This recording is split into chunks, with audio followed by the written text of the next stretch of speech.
ओम नमो भगवती वासुदेवाय। जय श्री हरि, जय श्री विष्णु भगवान।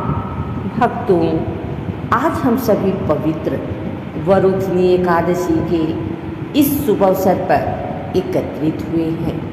यह एकादशी विशेष रूप से भगवान विष्णु को समर्पित है, जो भक्तों के सभी दुखों को दूर करके सुख समृद्धि और रक्षा प्रदान करते हैं।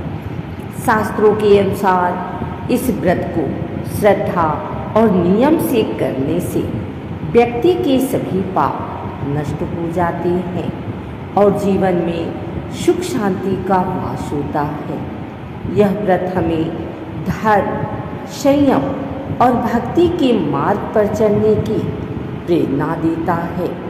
तो आइए पूरी श्रद्धा और विश्वास के साथ सुनते हैं वरुथनी एकादशी व्रत कथा, जो हमारे जीवन में चमत्कारिक परिवर्तन ला सकती है। आइए सुनते हैं वरुथनी एकादशी व्रत कथा। अर्जुन ने कहा, हे प्रभु, वैशाख माह के कृष्ण पक्ष की एकादशी का क्या नाम है तथा उसका क्या विधान है और उससे किस फल की प्राप्ति होती है, सो कृपा पूर्वक विस्तार से बताएं। अर्जुन की बात सुन श्री कृष्ण ने कहा, हे अर्जुन, वैशाख माह के कृष्ण पक्ष की एकादशी का नाम वरुथनी एकादशी है। यह सौभाग्य प्रदान करने वाली है।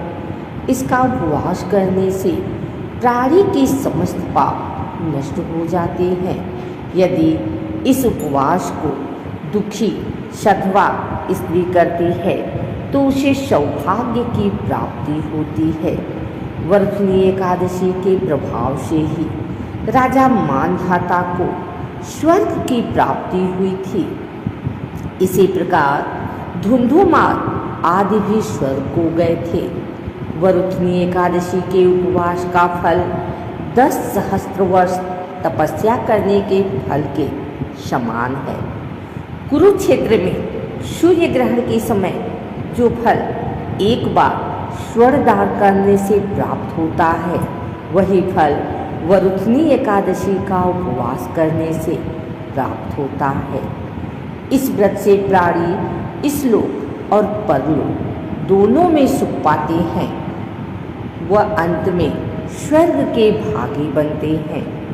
हे राजन, इस एकादशी का उपवास करने से मनुष्य को इस लोक में सुख और परलोक में मुक्ति प्राप्त होती है।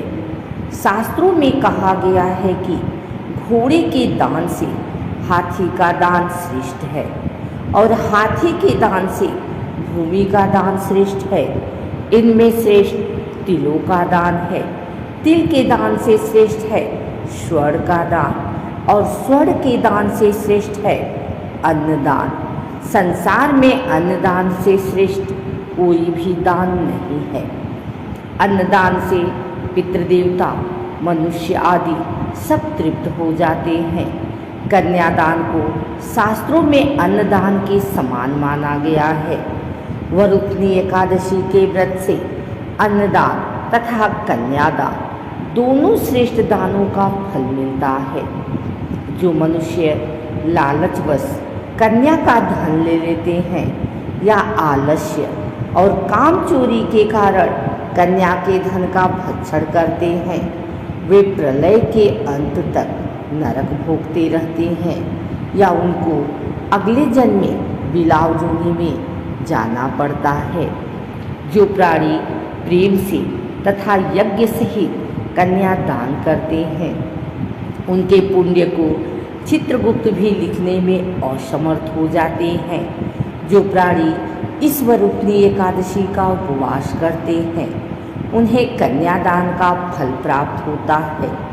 वरुथनी एकादशी का व्रत करने वाले को दशमी के दिन से निम्नलिखित वस्तुओं का त्याग कर देना चाहिए। कांसे के बर्तन में भोजन करना, मांस, मसूर की दाल, चना, कोदो, साग, मधु, दूसरी बार भोजन करना। व्रती को पूर्ण ब्रह्मचर्य से रहना चाहिए। रात को सोना नहीं चाहिए, अपितु सारा समय शास्त्र चिंतन और भजन कीर्तन आदि में लगाना चाहिए। दूसरों की निंदा तथा नीच पापी लोगों की संगत भी नहीं करनी चाहिए। क्रोध करना या झूठ बोलना भी वर्जित है। तेल तथा अन्न भक्षण की भी मनाही है। हे राजन, जो मनुष्य इस एकादशी का व्रत विधान पूर्वक करते हैं उन्हें स्वर्गलोक की प्राप्ति होती है।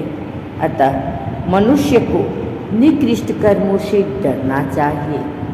इस व्रत के महात्म्य को पढ़ने से 1,000 गौदान का पुण्य प्राप्त होता है। इसका फल गंगा स्नान करने के फल से भी अधिक है। सौभाग्य का आधार संयम है। हर प्रकार संयम रखने से मनुष्य के सुख और सौभाग्य में वृद्धि होती है। यदि प्राणी में संयम नहीं है तो उसके द्वारा किए गए तप, त्याग व भक्ति पूजा आदि सब व्यर्थ हो जाते हैं। इस प्रकार जो भी भक्त सच्चे मन और श्रद्धा के साथ वरुथनी एकादशी का व्रत करता है और कथा का श्रवण करता है, उसके सभी कष्ट दूर होते हैं और भगवान विष्णु की विशेष कृपा प्राप्त होती है। भगवान श्री हरि की कृपा से जीवन में सुख, शांति और समृद्धि बनी रहती है तथा अंत में मोक्ष की प्राप्ति होती है। अगर आपको यह पवित्र कथा अच्छी लगी हो तो इसे अपने परिवार और मित्रों के साथ अवश्य साझा करें ताकि वे भी इस पुण्य का लाभ प्राप्त कर सके। बोलिए श्री विष्णु भगवान की जय। एकादशी माता की जय। सभी भक्तों की जय।